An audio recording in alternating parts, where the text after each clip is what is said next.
गरुड़ पुराण के अनुसार मृत्यु के बाद आत्मा को यमलोक के रास्ते में विभिन्न कष्टों का सामना करना पड़ता है। जिस व्यक्ति ने अपने जीवन में बुरे कर्म किए होते हैं उसे मार्ग में न केवल भयंकर यातनाएं दी जाती हैं, बल्कि यमदूत उसे इतना प्रताड़ित करते हैं कि वह आत्मा अपने जीवन में किए गए हर पाप को याद करके रोती है और क्षमा मांगती है। पापी आत्माओं को एक के बाद एक अलग अलग सजाएं दी जाती हैं। इन्हीं सजाओं में से एक है यमलोक के रास्ते में मिलने वाली भयंकर वैतरणी नदी के कष्ट।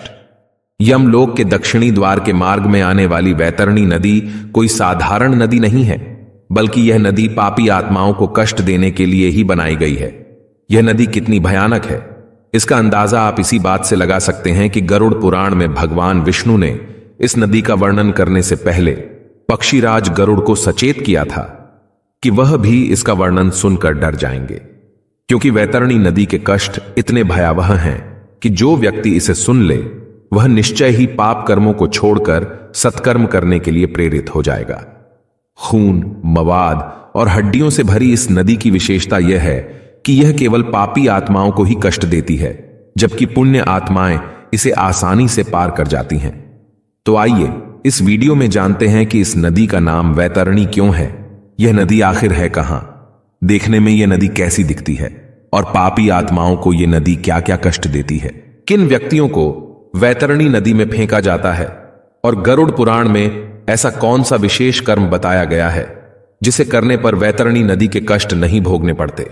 इन सारे प्रश्नों के उत्तर आपको इस वीडियो में मिलेंगे, लेकिन आगे बढ़ने से पहले आपसे प्रार्थना है कि हमारे चैनल वैदिक ज्ञान संगम को सब्सक्राइब करें और कमेंट बॉक्स में जय श्री नारायण लिखकर परमात्मा को अपना आभार व्यक्त करें। गरुड़ पुराण के अनुसार यमदूत जिन पापी आत्माओं को यमपुरी में दक्षिण दिशा की ओर से ले जाते हैं उन्हें रास्ते में वैतरणी नदी का सामना करना पड़ता है। वैतरणी नदी 100 योजन में फैली हुई है और देखने में बहुत भयानक है। इस नदी के तट पर हड्डियों का ढेर लगा हुआ रहता है, जहां बड़े चोंच वाले बड़े बड़े मांसभक्षी पक्षी, गिद्ध और कौवे इस नदी को घेरे रहते हैं। गरुड़ पुराण में इस नदी के विभत्स स्वरूप का वर्णन करते हुए लिखा है कि यह नदी रक्त, मांस, बाल, हड्डियां, कीचड़, मवाद आदि से भरी हुई है। इस नदी में पड़ने वाली हर आत्मा असहनीय कष्ट पाती है। पापियों को देखकर यह नदी क्रोधित हो जाती है और भयानक रूप धारण कर लेती है, जिससे इसका पानी गर्म बर्तन में रखे घी की तरह खौलने लगता है और पापी आत्माओं को इसी खौलते पानी से होकर आगे जाना होता है। इतना ही नहीं, नदी में लगातार भयंकर बिजली और तूफान आता रहता है, जो इसके स्वरूप को और भी डरावना बना देते हैं। यह नदी विभिन्न प्रकार के जहरीले कीड़े, घड़ियाल, मगरमच्छ जैसे मांसाहारी जानवरों से भरी है, जो लगातार पापी आत्माओं को काटते और उनके मांस को खाते रहते हैं। जैसे ही कोई पापी आत्मा इस नदी में प्रवेश करती है, इस नदी का पानी 12 सूर्यों की गर्मी के समान तपने लगता है। इस भीषण गर्मी के कारण पापात्माओं को बहुत कष्ट होता है। वह यमदूतों से बार बार प्रार्थना करती हैं कि वह उन्हें उसे नदी से निकाल लें, लेकिन यमदूत उन्हें भाला से मारते हुए उनके बुरे कर्मों को याद दिलाते हैं। वह आत्मा मन की पीड़ा और इस भयंकर गर्मी से बचने का रास्ता ढूंढती हैं, और फिर जब वह गर्मी और आत्मग्लानि का दर्द सहन नहीं कर पाती तो बेहाल होकर उस बदबूदार पानी में डुबकी लगा देती हैं। इसके अलावा श्री नारायण ने पक्षीराज गरुड़ को बताया कि ऐसी पापी आत्माएं भी हैं जो युगों युगों से इस वैतरणी नदी में पड़ी हुई हैं। वे लगातार उस सड़े हुए गंदे पानी में अपनी मुक्ति के लिए प्रार्थना कर रही हैं, लेकिन उन्हें मुक्ति नहीं मिलती, क्योंकि उन्होंने अपने जीवन काल में ऐसे अपराध किए थे जिनकी सजा बहुत लंबी है। जो लोग अपने आचार्यों, गुरुजनों, माता पिता, बड़े बुजुर्गों का अनादर करते हैं अथवा उन्हें बुरा भला कहकर उन पर हाथ उठाते हैं, मरने के बाद उन्हें इसी वैतरणी नदी में फेंक दिया जाता है, जिससे वह अपने कर्मों का प्रायश्चित कर पाए। इनके अलावा जो व्यक्ति एक पवित्र, सदाचारी और धर्मपरायण पत्नी को किसी और स्त्री के लिए छोड़ देता है या उसे धोखा देता है, उसके साथ दुर्व्यवहार करता है, ऐसी आत्माओं को कई युगों तक इस नदी के घृणित पानी में रहना पड़ता है। जो लोग जीवित रहते हुए अपने स्वार्थ के लिए गुरुओं, मित्रों, तपस्वियों, स्त्रियों, बच्चों और बूढ़ों की हत्या करते हैं, उन्हें युगों युगों तक इस महाभयंकर नदी में रहकर यातना सहनी पड़ती है।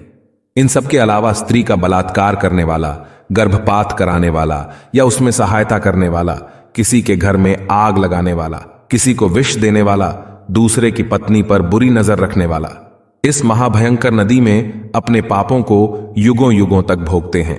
इसके साथ ही झूठी गवाही देने वाला, मदिरा पीने और पिलाने वाला, यज्ञ में बाधा डालने वाला, अपने भाई या दोस्त की पत्नी के साथ संबंध रखने वाला, पीठ पीछे चुगली करने वाला, कथा में विघ्न डालने वाला, व्यभिचार करने वाला, ब्राह्मण कुल में जन्म पाके भी मांस खाने वाला, मरने के बाद अवश्य ही वैतरणी नदी के कष्ट पाते हैं। इनके अलावा अपने बच्चों का दोष छुपाने वाले माता पिता या अपनी झूठी प्रशंसा करने वाले व्यक्ति को भी कुछ समय के लिए वैतरणी नदी के कष्ट सहने पड़ते हैं। लेकिन नदी का यह स्वरूप सभी आत्माओं के लिए एक समान नहीं होता। यह व्यक्ति के कर्मों पर निर्भर करता है कि उसे इस नदी का कौन सा स्वरूप दिखाई देगा। यदि कोई व्यक्ति अच्छे कर्म करता है, अपनी जिम्मेदारियों का वहन करते हुए परिवार के सदस्यों की देखभाल करता है, अपने परिजनों का विधिपूर्वक कर्मकांड करता है, तो वह आत्मा इस नदी को आसानी से पार कर जाती है। शास्त्रों में दान देने को वितरण शब्द से संबोधित किया गया है। जो व्यक्ति अपने जीवन काल में महादान वितरण करता है, वह इस भयानक नदी को आसानी से पार कर जाता है। इस कारण से नदी का नाम वैतरणी है। यहां पर समझने वाली बात यह है कि वैतरणी नदी को पार कर लेने का अर्थ नर्क की अन्य सजाओं से मुक्ति कदापि नहीं है। जो पापी आत्माएं गोदान करके यहां पहुंचती हैं, वो वैतरणी नदी तो पार कर जाती हैं, लेकिन उन्हें भी उनके कर्मों के अनुसार नर्क की अन्य सजाएं भोगनी पड़ती हैं। इसलिए लोगों को जीवित रहते दान और अच्छे कर्म करना चाहिए। इसलिए हिंदू धर्म में मृत्यु से पहले गौ दान कराया जाता है। ऐसा माना जाता है कि दान और सुकर्म के प्रभाव से मनुष्य को अलौकिक सुख की प्राप्ति होगी। इसलिए दोस्तों, मनुष्य को चाहिए कि वह अपने जीवन काल में अधिक से अधिक सत्कर्म का संग्रह करें, जिससे कि उसे मृत्यु के बाद किसी तरह का कष्ट ना भोगना पड़े।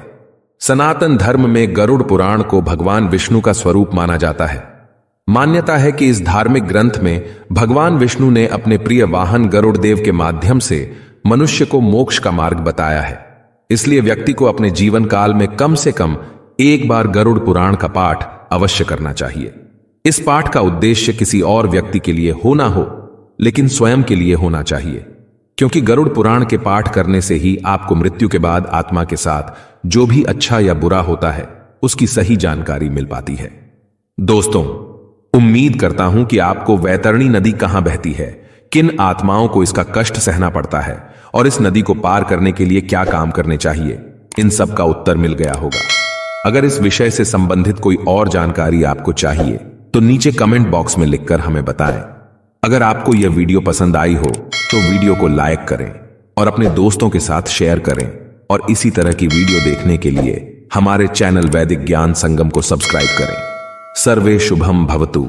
आइए मिलते हैं अगली वीडियो में।